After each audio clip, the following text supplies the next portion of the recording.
Hello everyone. The former President Jacob Zuma said that one of the reasons why the newly formed Umkhonto we Sizwe party doesn't have formal leadership is because he wants to ensure the right people are chosen for the position. Zuma said that he's cautious of some who might leave the governing ANC in the pretense of joining the MK party to cause disruption.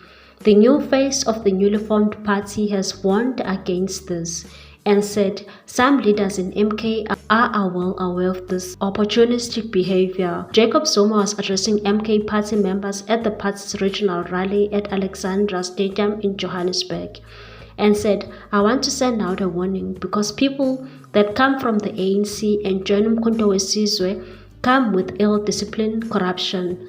That is why I say we shouldn't choose now because others are just here to join Umkhonto we Sizwe for position." The ANC's legal bid over the Umkhonto we Sizwe trademark following the registration of Umkhonto we Sizwe political party is set to be held on March 19 at the Electoral Court in Bloemfontein. This is revealed in a notice by Electoral Court issued on February 7.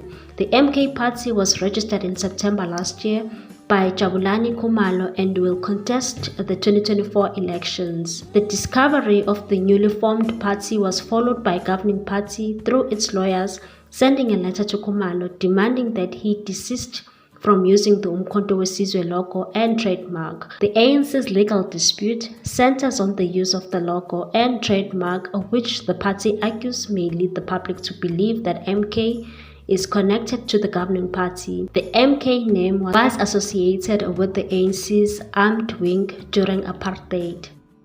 What's your take on this one, people? Thanks for watching. Please subscribe for more news.